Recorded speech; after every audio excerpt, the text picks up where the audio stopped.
Good morning, students. How are you all? Hope you all are fine. Yes, बच्चे. In our previous video, we have started our new chapter from Geography section. The name of the chapter is The Planet Earth and the Solar System. In this chapter, we have discussed about the heavenly bodies. What are heavenly bodies? All the objects in the sky are called heavenly body. Our earth is also an heavenly body, right? हमारी अर्थ भी heavenly body है ना? So, all the heavenly bodies are in the universe. Okay? Universe is limitless. And in this limitless universe, there are so many stars. बहुत सारे stars हैं जो galaxy form करते हैं. Right? So, in today's video, we are going to start with stars. What are stars? The first question is, what are stars? Stars क्या हैं? Stars are self-luminous heavenly bodies. What is the meaning of self-luminous? It means they have their own light. Self-luminous bodies का मतलब है कि उनकी अपनी light है. जैसे सन है, sun has its own light. Okay? So same like that, stars are self-luminous heavenly bodies. Okay? They are made up of hot gases.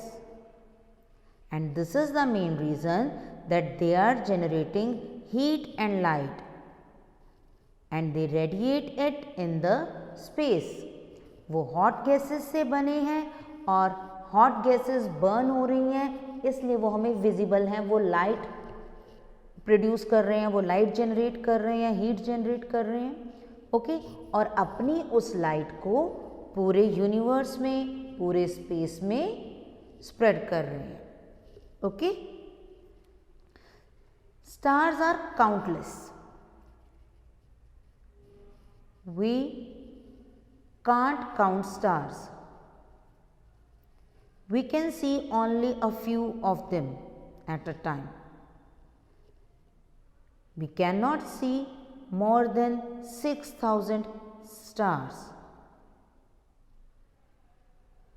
ठीक है? हम सिर्फ स्पेस का एक पार्ट देखते हैं.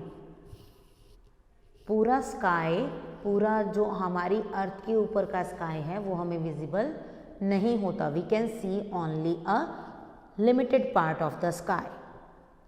Okay? And we can see not more than 6,000 stars. जब हम ऊपर स्काई में देखते हैं तो हमें मैक्सिमम कितने स्टार्स विजिबल होते हैं? 6,000 ओनली. ठीक है? 6,000 स्टार्स जो हैं वो विजिबल हैं, इससे ज़्यादा हम नहीं देख पाते. Right? Stars are very huge bodies. They look very small as they are far away from the earth. जो stars हैं they look very small but they are very huge. Why they look small? Because they are far away from the earth. वो अर्थ से बहुत दूर हैं. Okay? The distance between celestial body is measured in a unit known as light year. Just like the distance when we are on the earth, we measure in kilometers. है ना? हम kilometres में major करते हैं कि ये 100 kilometres far away है और ये 10 किलोमीटर्स है, 5 किलोमीटर्स है. ओके? तो सेम लाइक दैट जो हेवनली बॉडीज का डिस्टेंस है हमारी अर्थ से, वो कैसे मेजर किया जाता है? It is measured as a light year. इसे मेजर करने के लिए हमारे पास एक यूनिट है, उसे हम कॉल करते हैं light year. Some stars are so far that the light radiate by them reaches us in millions of years. As we all know that stars are far away from the earth. So some of the stars are so much far away from the earth that their light came to earth in millions of years. ठीक है, stars की light को अर्थ तक आने में millions of years लग जाते हैं। The nearest star of the earth other than sun is Proxima Centauri. सबसे नियरेस्ट स्टार हमारे पास सन है। सन इज ऑल्सो अ स्टार, ठीक है, ये भी हॉट गैसेस से बना है, तो sun is the nearest star. और एक्सेप्ट सन, सन के अलावा there is a star that is nearest the earth is Proxima Centauri. It is about 4.5 light years away from us. अभी हमने क्या डिस्कस किया था? We have discussed it. The measurement of the distance of stars is unit is light year. ठीक है? How could we measure the distance? Through light year. तो Proxima Centauri हमसे कितने light years दूर है? That is 4.5 light years. Okay. Now there is, do you know, disturbance in the atmosphere causes starlight to bend slightly. जो हमारे atmosphere में disturbance हो रही है उसे कैसे हम देखते हैं कि वो हमारे स्टार्स की लाइट को बेंड कर देती है। बेंड मीन्स झुका देना, मोड़ देना, ठीक है। तो जो स्टार की लाइट है वो स्ट्रेट अर्थ पर नहीं आती, ओके, स्टार लाइट बेंड हो जाती है। As a result some of the light reaches us directly and some gets slightly bent away. Some light comes to us in a direct way, सीधी आती है, और कुछ लाइट्स थोड़ा सा बेंट हो जाती हैं। This make a star to twinkle. Stars में ट्विंकलिंग करते हुए दिखाई देते हैं, right. And why it happens? Just because the disturbance of atmosphere, ठीक है। Because of this disturbance the star light bent and it makes a star to twinkle. Okay. Light travels at a speed of 3 lakh kilometer per second. जो stars की light अर्थ तक आ रही है उसकी speed क्या है? 3 लाख किलोमीटर पर second. The distance covered by a ray of light in a year और 365 days is called light year. जितने टाइम पीरियड में वो कवर करता है डिस्टेंस 365 डेज में, उसे हम क्या कॉल करते हैं? Light year. Okay. Now there are some stars and they are twinkling, right. And what is the reason of that? Because the disturbance in the atmosphere causes starlight to bend. ठीक है, जो disturbance हो रही है atmosphere में वो starlight को bend कर देती है, and this makes a star to twinkle like this. Okay. Now in this picture we can see the star is far away from the earth. जो स्टार है वो अर्थ से बहुत ज़्यादा दूर है ना। This is the distance. Okay, that's why they seems very small. Okay, right. And in next we can see the starlight come to our earth, okay, and it covers the distance in 4.5 light years. ठीक है, ये अर्थ तक जो star की light आती है उसे आने में 4.5 लाइट ईयर्स यूज होते हैं. Okay. Now stars are of different colours. They could be blue, orange, red. Okay. So star lights different colours की होती है and it is just because of their temperature. उनके टेम्परेचर के कारण जितना वो ज़्यादा हीट अप हो रहे हैं वैसा ही वो विजिबल होती हैं. ठीक है.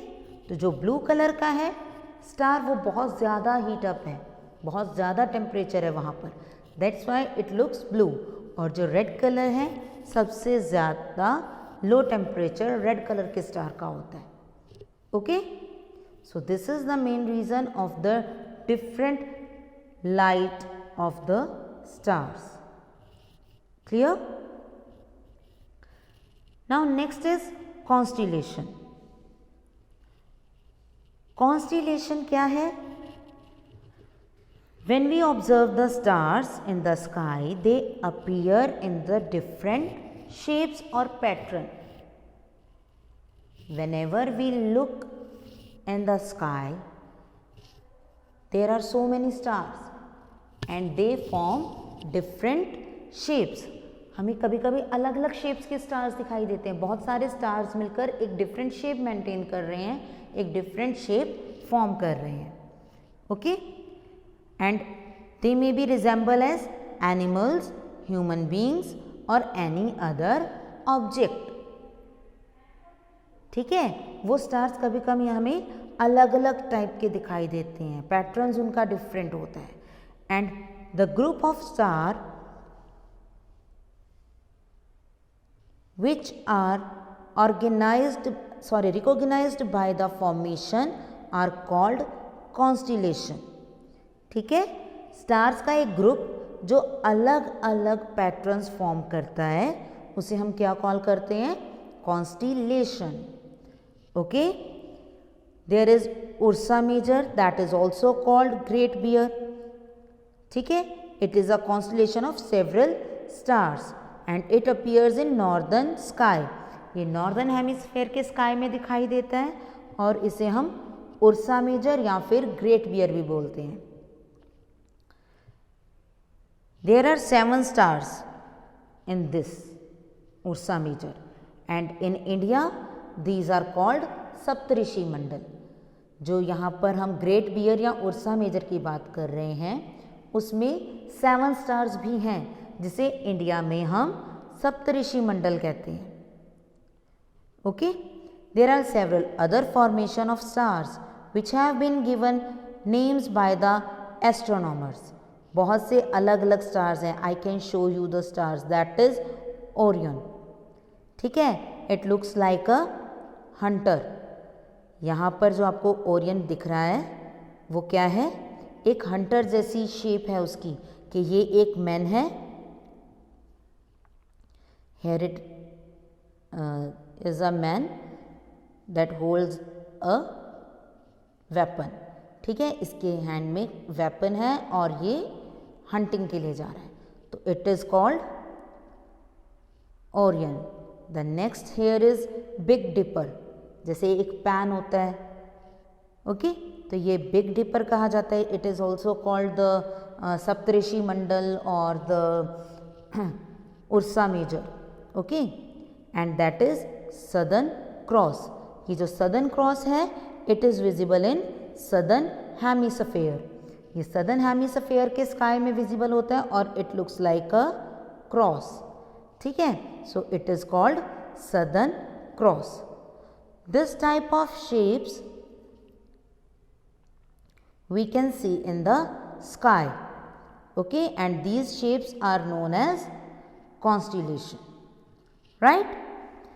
The brightest star at the head of the Saptarishi Mandal called pointers. सप्तऋषि मंडल का जो ब्राइटेस्ट स्टार्स हैं दिस वन, इसे हम क्या कॉल करते हैं? पॉइंटर. और पॉइंटर्स के एग्जैक्ट नॉर्थ में देयर इज पोलरिस जिसको हम ध्रुव तारा या पोल स्टार भी कॉल करते हैं. Okay. And it always indicate north direction. Northern pole को शो करता है, ये नॉर्थ डायरेक्शन को शो करता है.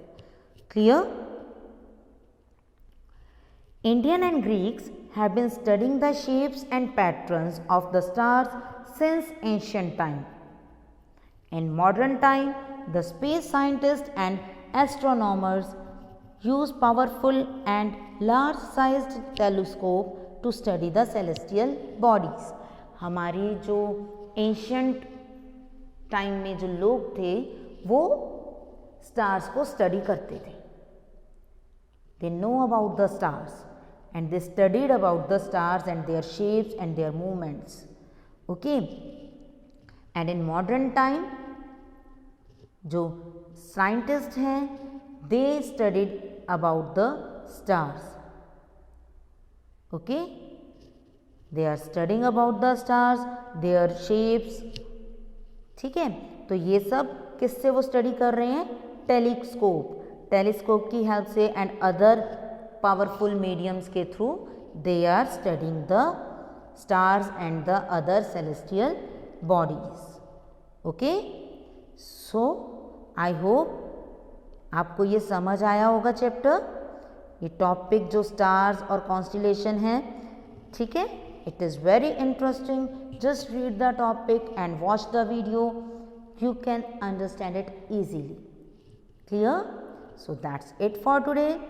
Okay students, read the topic from your book page number 2 and 3. Okay, and also watch the video twice. Right? So that's it for today. Thank you and have a nice day.